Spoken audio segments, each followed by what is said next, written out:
Now we're going to talk about functional neurological disorder, or FND, with two local people who have it. This is FND Awareness Month. I'm joined on the line by Eamon McPartlin, who is the founder and chairman of FND Ireland from Manorhamilton in County Leitrim, and 16-year-old Molly from Kiltoom in County Roscommon. Good morning to you both. I'll come to you first, Eamon. Good morning. Just for those of us who wouldn't be as familiar with it as you, tell us a little bit about FND. Good morning, Owen, and good morning to your listeners. Functional neurological disorder, as you say, known as FND, is a condition that can present with lots of different neurological symptoms, and it occurs due to a problem with how the brain and body send and receive signals. So the symptoms can vary from person to person. They can affect movement due to functional weakness and tremors. They can cause sensory and cognitive issues, functional seizures, which would be similar to epilepsy seizures for a layperson, and speech and swallowing difficulties.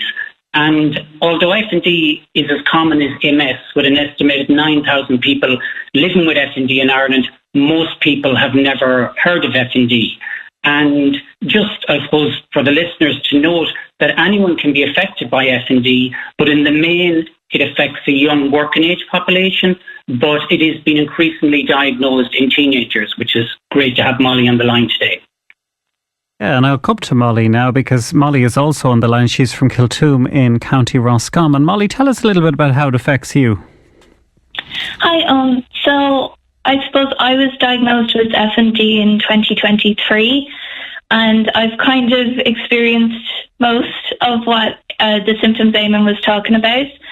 At the minute, I have functional seizures and chronic pain. I have fatigue. I have tremors a lot of the time, and I suppose it can be quite difficult to live with, especially at 16, when it kind of affects every day, especially in school. And what treatment is there for it, Molly? Not a lot. I suppose there's a clinic in Temple Street that FND is normally treated by a multidisciplinary team of a psychologist, an occupational therapist, and a physiotherapist. And currently in Ireland, the only place that offers that is Temple Street. I was lucky enough to get into that clinic in last December, and I was seen until June when I turned 16, and I was discharged because I was no longer in the remit of CHI. But there is no adult services, there is no services when I turned 16. Technically, I shouldn't have been seen in Temple Street because I was outside of their postcode remit. They're only supposed to offer it to people in Dublin, but my neurologist kindly included me because I was getting no services here in Roscommon. Okay. And when did you first notice your symptoms of it, Molly? I suppose in 2023 I would have got COVID, and I would have been very sick, and I would have started off with really bad dizziness, and I couldn't see, so we went to the hospital. And it essentially escalated until I had extremely bad pain. And I had MRIs and CTs, and my consultant in Portiuncula was in touch with Temple Street until I was eventually diagnosed with FND. Okay, and just to bring Eamon back in there, Eamon, tell us a little bit about how it affects you and what treatment there is in your case for it. Well, in my case, I have what we would call the motor version of FND. So in the main, it affects just my movement. And just like Molly there, it took me a long journey to get diagnosed with FND. I actually had to go to London to get diagnosed. I also have another neurological condition called dystonia, which would have been diagnosed years earlier. It's another movement disorder. Originally, my symptoms would have been very similar, and probably still are, to people that would see me walk, to Parkinson's. So originally they thought it was some version of atypical Parkinson's. So as Molly mentioned there, it can be a challenge to get FND diagnosed.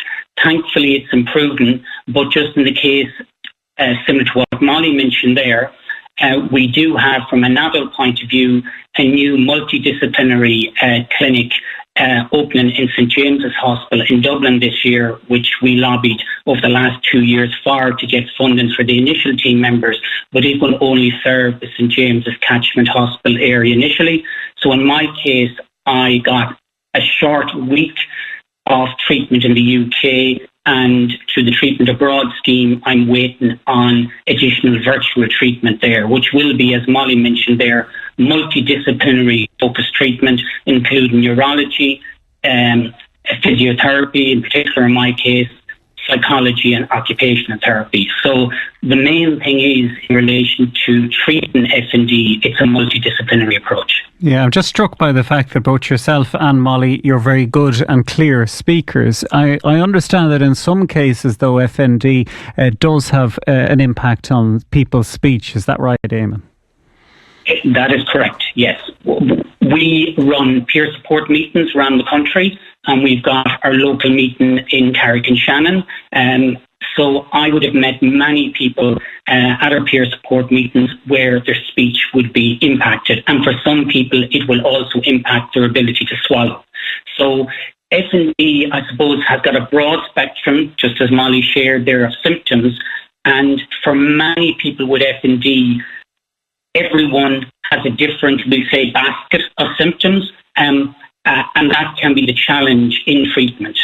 Yeah, and of course mobility in some cases is very much impaired as well, Eamon, isn't it? Yeah. In my case, my mobility is affected in my walk, but thankfully with the treatment in London, my condition stabilised. But unfortunately, some people have severe mobility issues with their FND. So, as I said, there's a spectrum of scale and severity of symptoms, and it varies from person to person. Yeah, and Molly, in your case, I suppose, what does it prevent you from doing, or have you made alterations to your everyday life to take account for it? I suppose, especially in school, it has really impacted me. I suppose in 2023, I missed quite a lot of school. I ended up in a wheelchair for 6 weeks. In 2024, I was having really bad drop seizures, and I missed the entire term from Easter to summer before my junior cert. Now, my school, Athlone Community College, have been absolutely amazing in how many resources and the support they've given me. I have access to an SNA, and I suppose they have been incredibly good in supporting me throughout the days. But I suppose I can have seizures throughout the day. I need movement breaks at least twice, if not 3 times. And I suppose outside of that, it has been, with the fatigue, it has been very hard to kind of do any extracurricular activities. For quite a while, it was kind of, my focus was just getting into school rather than, I suppose, planning or enjoying things on a weekend. And have you developed new things that you can enjoy? Yeah, I really like reading and painting. I find it very good for regulating. I actually won a competition a couple of years back for Future Neuro for people with neurological conditions, an art competition. So there is definitely a lot of things that, while there is certain things I can't do or I can't go to a disco, it definitely doesn't take all the enjoyment out of life. Yeah, and I know there's an awareness event in Leinster House on April the 30th. That's in 2 or 3 weeks' time, and you'll be speaking at it, Molly. Tell us a little bit about that awareness event and why you decided to get involved. Well, I suppose I was very young when I was diagnosed with FND. I was 13, and I didn't always have the most positive experience with doctors. And I suppose a thing with FND is that it can often be passed off as anxiety or mental health. And I would have experienced that even after I would have had my diagnosis, in that it was passed off or not believed. So I suppose I believe very strongly that that's not a suitable thing to be happening in the medical profession. And I think going to Leinster House is a way to spread awareness to the people who can actually make a change in the medical system, in the school system, and everything that makes it more accessible for people with FND. Eamon, from your perspective, obviously you're very much involved in FND Ireland, and I think you're the founder and the chairman of it. Tell us a little bit about the raising awareness, because FND is not a condition that is widely spoken about. And this is a big challenge, which is why I founded FND Ireland, because when I got diagnosed in London, I never heard of the condition, and I said, this must be extremely rare. And then when I started looking up, I was told it was very common, the second most common reason to see a neurologist. And the lack of awareness generally in the public, I think, goes back to what Molly mentioned there, the stigma of the past history of FND and a focus on more the psychological and mental health support rather than the neurological and multidisciplinary support. So we had our first FND Ireland conference at the end of last year, where we had over 200 people attend, and 50 of those approximately were healthcare professionals attending to learn about FND. So thankfully things are improving, but awareness needs to be, I suppose, continuously raised across healthcare, in particular education, as Molly mentioned there, the general public, and in workplaces. So there's a massive amount of work we would like to do, but unfortunately as a small charity we have limited resources. And have you any other fundraisers or events coming up, Eamon?